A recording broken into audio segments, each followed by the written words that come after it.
kita ke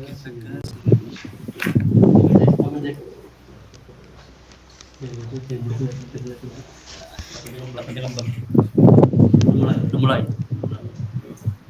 Assalamualaikum warahmatullahi wabarakatuh. Saya sebagai perwakilan dari kelompok Arema dengan NIM 2300001686. Nama Rival Siang Masyang dan sebagai kelompok tamu dan perkenalan. Kami dari kelompok Cookies and Cream dengan anggota saya Tian Suki Fazia dengan NIM 230000166070 dan juga bersama dengan teman saya yaitu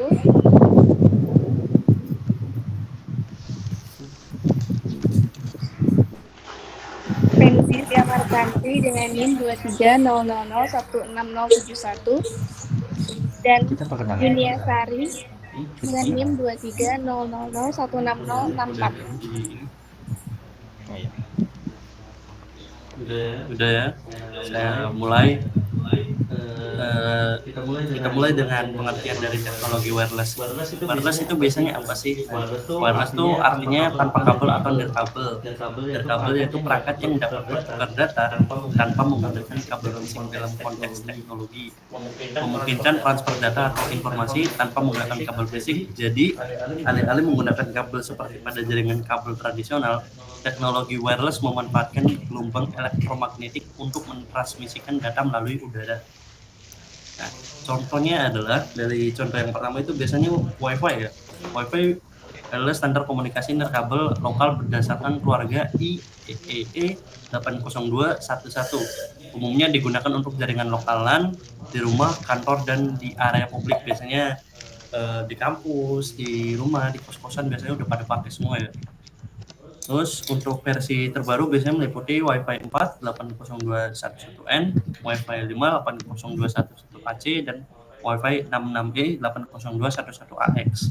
Untuk kelebihan dan kekurangan dari Wi-Fi itu, Wi-Fi memiliki kelebihan seperti kecepatan tinggi 3 GB per detik pada Wi-Fi 6. Tapi untuk di bawahnya mungkin belum sampai per gigabyte, biasanya sampai ratusan MB mungkin, tapi udah kenceng banget.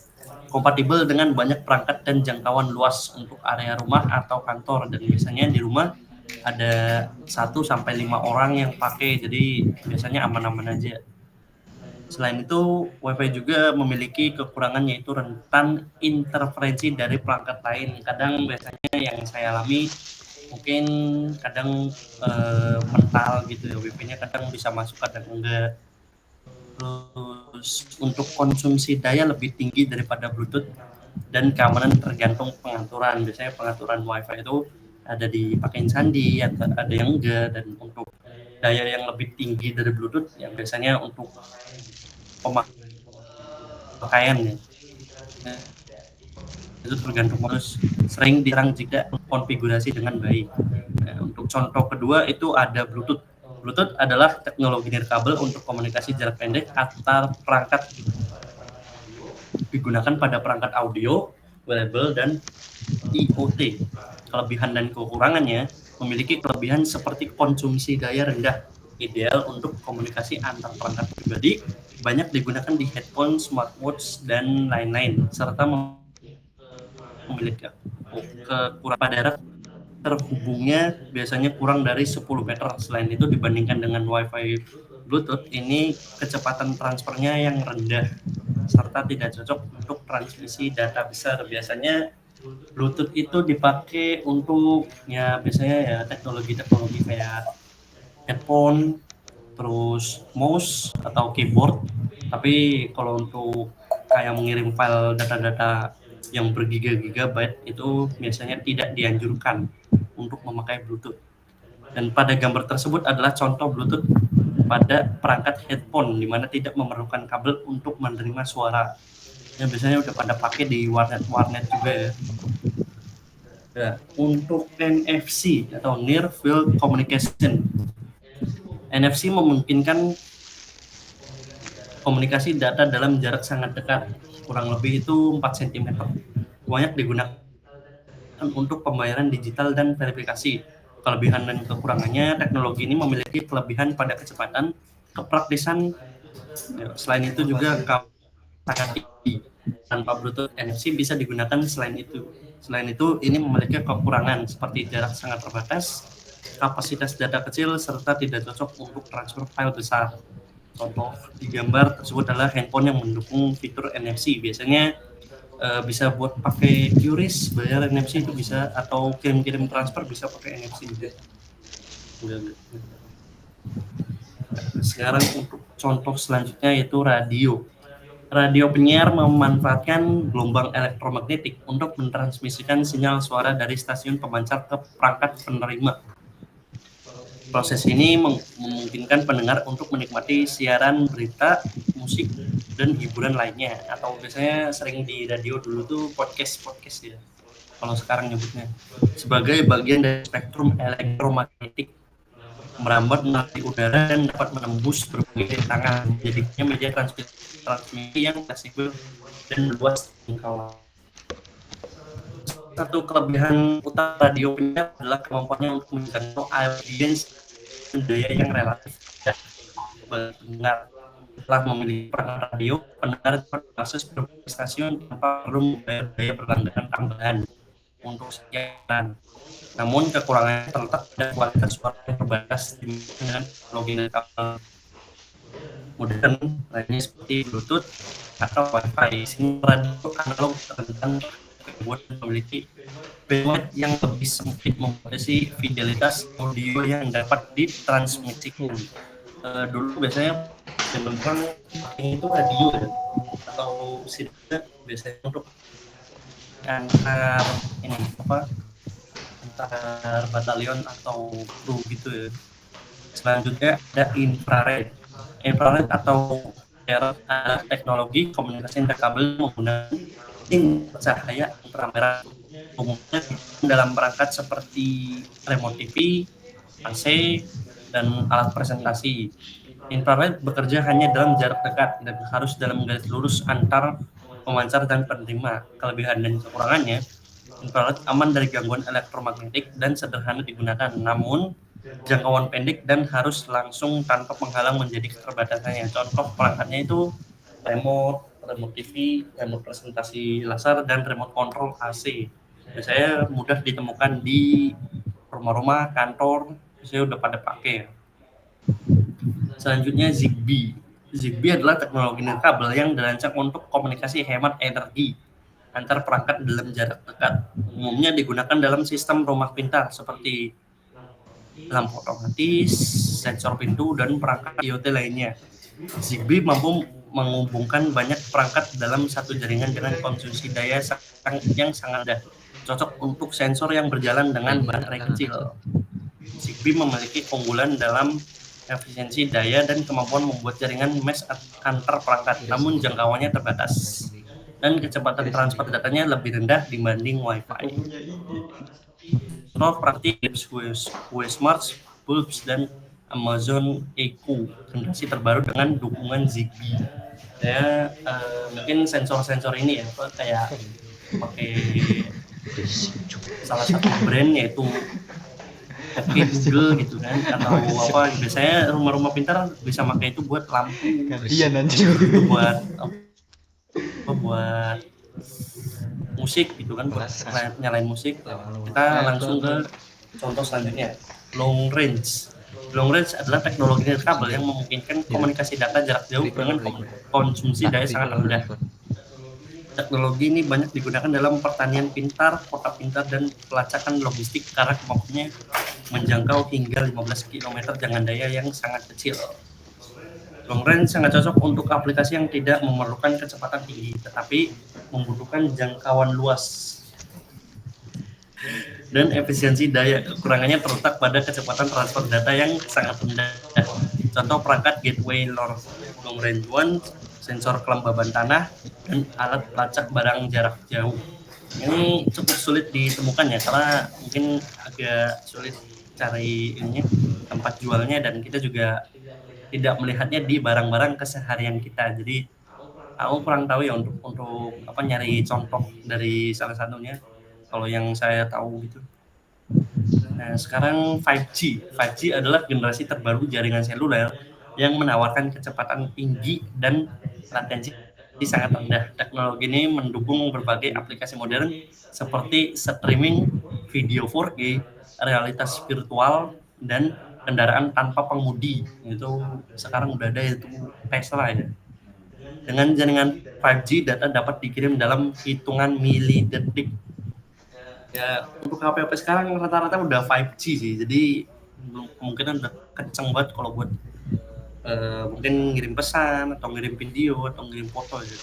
Kecepatan sangat tinggi dan respon yang cepat menjadi keunggulan utama 5G. Namun cakupan jaringannya belum merata di semua daerah dan memerlukan infrastruktur baru. Contoh perangkat smartphone yang udah 5G itu iPhone 15, Samsung Galaxy S24, serta modem router 5G.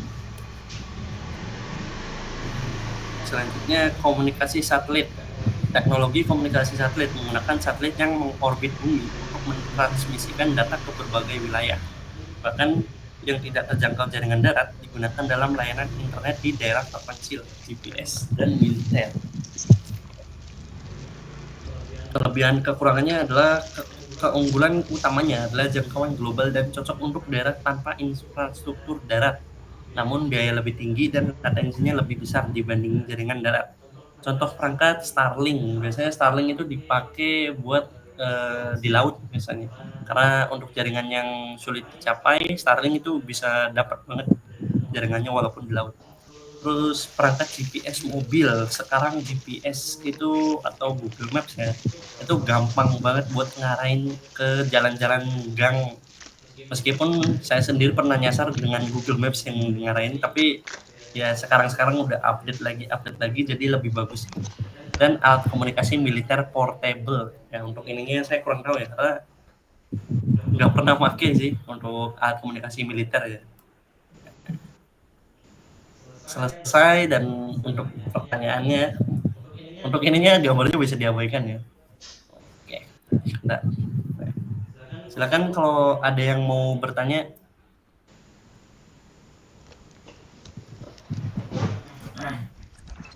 Saya izin bertanya. Suaranya nggak kedengeran. Oke. Oh ya, Mbak Fenzi, silakan kalau ada yang mau ditanyakan.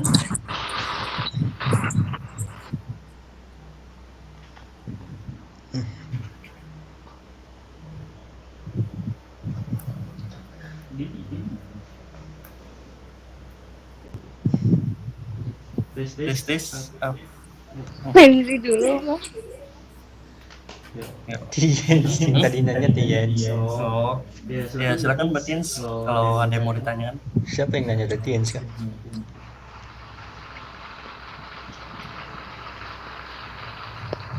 Ada suara nggak? Perkenalkan, nama saya Tizi Fazia dari kelompok NIM. NIM-nya 23001670. Izin bertanya. Ya, Apa silakan. itu teknologi mobile dan bagaimana perkembangannya dari masa ke masa? Satu. Pertanyaannya, apa itu teknologi mobile dan bagaimana perkembangannya dari masa ke masa ya?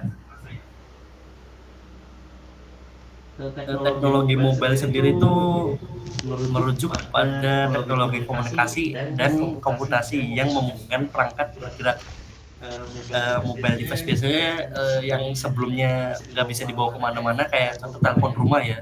Dulu tuh masih di rumah aja kita mau telepon tuh nggak bisa, tapi sekarang udah di-update lagi jadi bisa dibawa kemana-mana. Terus seperti smartphone, tablet, smartwatch untuk terhubung dengan jaringan tanpa kabel gitu, kayak wireless gitu kan. Perkembangannya dimulai dari generasi masih 1G gitu, kayak suara analog pada tahun 1980-an kalau nggak salah. Terus udah mulai naik lagi jadi 2G, suara digital dan SMS gitu. Jadi udah bisa teleponan, udah bisa SMS-an. Terus di tahun 1990-an 3G itu udah ada, jadi internet mobile. Biasanya waktu pas zaman 3G itu ada wartel gitu, ada wartel atau warnet. Jadi udah bisa kita mencari informasi di Google atau di Yahoo pada zaman itu. Terus pada 2000-an 4G itu udah mulai datang, terus warnet juga mulai merambah, jadi wartel mulai tertinggalkan pas zaman itu.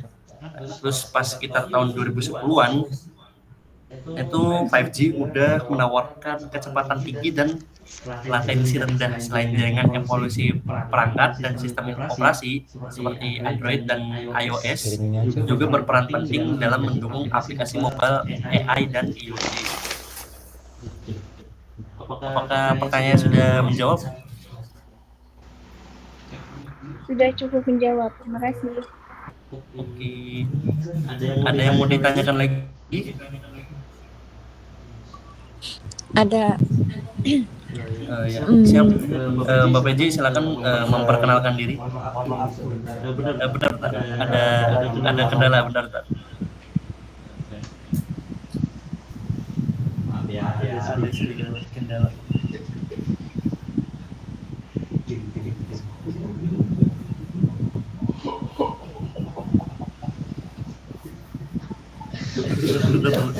masih kendala, masih.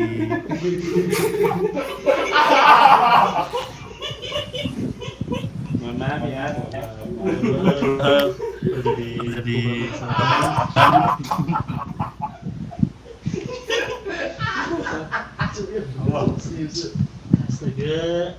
Bisa dilanjutkan saja Mas Ripon. ya, nanti bisa dilanjutkan ya, Mbak Peji. Boleh dilanjutkan pertanyaannya. Oke, silakan dilanjutkan pertanyaannya. Sebelumnya perkenalkan, saya Fenzi Satya Martanti dengan NIM 23000 16071. Oke. Apa pertanyaannya untuk Mbak Fenzi?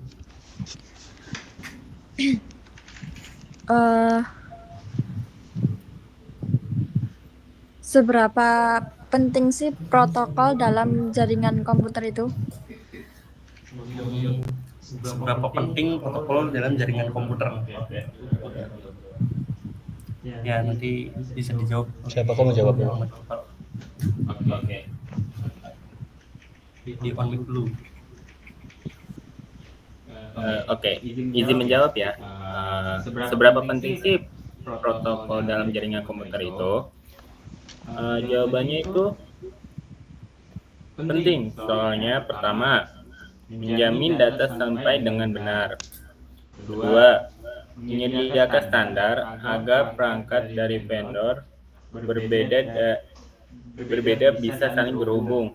Dan ketiga, mengatur kecepatan, urutan, dan keandalan transmisi data. Oke, gimana? Iya, sudah cukup. Terima kasih. Oke, siap. Ada yang mau ditanyakan lagi? Barangkali Ada. yang oke. Silakan memperkenalkan diri. Ya, perkenalkan nama saya Yuni Sari, saya dari kelompok Cookies and Cream dengan NIM 230016064. Saya mau bertanya, apa perbedaan antara jaringan LAN, MAN, dan WAN? Jelaskan masing-masing dengan contoh penggunaannya. Saya bertanya, apa perbedaan jaringan LAN, MAN, dan WAN? Jelaskan masing-masing dengan contoh penggunaannya. Ya, betul. Izin menjawab Mas. Apa perbedaannya dan jelaskan masing-masing contoh penggunaannya ya. Jadi LAN adalah Local Area Network, jaringan komputer yang mencakup area kecil seperti satu ruangan gedung atau kampus. LAN biasanya digunakan untuk menghubungkan komputer dalam satu organisasi atau rumah. Contohnya ada pada jaringan di sebuah lab kayak lab komputer di sekolah. Biasa kita temukan di lab-lab SI juga ada kayak ini.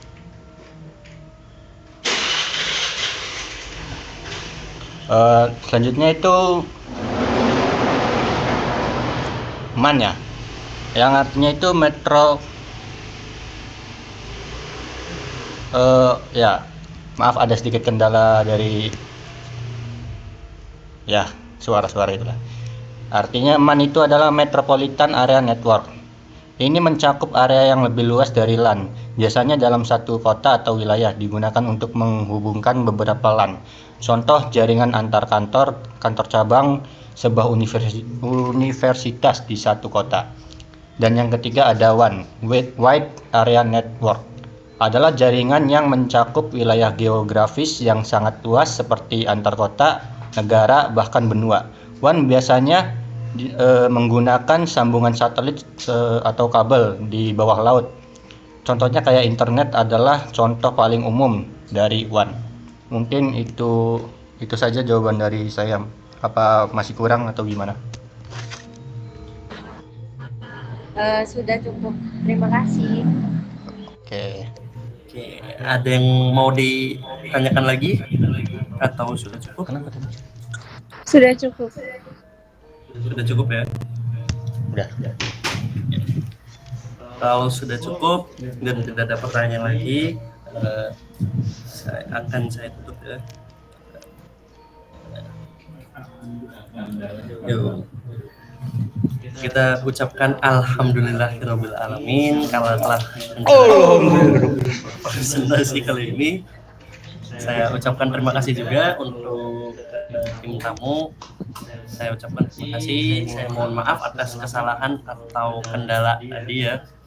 Saya ucapkan terima kasih juga yang buat yang udah menghadiri, sudah hadir dalam sesi presentasi kali ini. Dengan saya Rival Siamasyang dengan NIM 23001606. Saya izin pamit. Assalamualaikum warahmatullahi wabarakatuh. Waalaikumsalam warahmatullahi wabarakatuh. Terima kasih Bapak Ripal. Terima kasih semuanya. Thank you. Terima kasih Pak Ripal.